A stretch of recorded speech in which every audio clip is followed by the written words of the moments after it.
আওয়ামী লীগ 16 বছর বাংলাদেশ জামাত ইসলামকে নির্যাতন করতে করতে আজকে বাংলাদেশ জামাত ইসলামকে জনপ্রিয়তার শীর্ষে উঠাইছে আওয়ামী লীগ। এখন দেখছি 5 আগস্টের পরে বাংলাদেশ জাতীয়তাবাদী দল বিএনপি জামাতের সমালোচনা করতে করতে আমার মনে হয় জামাতকে ক্ষমতার মস্তলে না বসিয়ে তারা ক্ষান্ত হবে না। আমার কেমন যেন মনে হচ্ছে যতই বিএনপি জামাতকে নিয়ে সমালোচনা করছে ততই মানুষ জামাতের দিকে হ্যামিলিনের বাঁশিয়ালার মতো ছুটছে। গ্রাম দেশে শহরে পাড়া মহল্লায় সবাই বলতেছে যে বিএনপি যেহেতু মব সৃষ্টি করতে চায় প্রকাশ্যে, জামাত যেহেতু মব করে না, আমরা যদি সুযোগ পাই, নির্বাচন যদি সুস্থ হয়, আন্দার ঘরের ভিতরে গিয়ে এমন ভাবে জামাতকে বিজয় করবো যাতে বাংলাদেশ জাতীয়তাবাদী দল বিএনপির সকল স্থায়ী কমিটির নেতা তারেক রহমান সহ সকলের চোখ ছানা বড় হয়ে যায় যে চাইলাম কি আর হইল কি। বাবা, আপনি প্রতিযোগিতা করেন কি নিয়ে? ভালো কাজ দিয়ে। কিন্তু কারো সমালোচনা করে যদি আপনি মনে করেন যে আমি কারো নামে প্রতিদিন কাউকে গালি দিব, দিয়ে দিয়ে আমি আমার জনপ্রিয়তাটা বাড়াবো। এখন জামাত কিন্তু একটা থিম দাঁড় করেছে, বুঝছেন?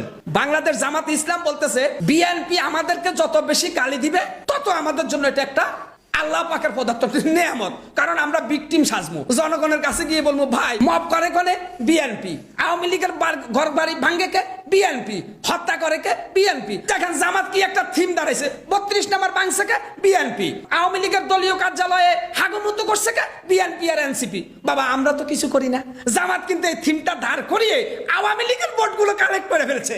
অলরেডি জামাত ইসলাম বিএনপির জন্য চতুর্দিক থেকে যে মাকড়সার জাল বিছিয়েছে, 14,000 তারেক জিয়া এক জায়গায় করলো, সেই মাকড়সার জালকে ভেদ করা সম্ভব না ভাই। নির্বাচন রাজনীতি এটা এত সস্তা না। 2025 সালে এসে বাংলাদেশের মানুষ বাংলাদেশের সস্তা রাজনীতিবিদদেরকে বুঝিয়ে দিবে রাজনীতির দাবার সাইল কত প্রকার এবং কি কি। আরে ভাই, তারেক রহমান তো নিজেই স্বীকার করছেন যে আমরা ক্ষমতায় চলে এসেছি, এই ধরনের ভাব আপনারা করেন না। কিন্তু বিএনপির বিশেষ করে বুঝছেন, বিএনপি না পারছে 16 বছরে খালেদা জিয়াকে মুক্ত করতে, না পারছে একটা আন্দোলন গড়ে তুলতে শেখ হাসিনার বিপক্ষে। 5 আগস্টের পরে পুরো আন্দোলনের ক্রেডিট বিএনপি নিয়ে নিছে। অথচ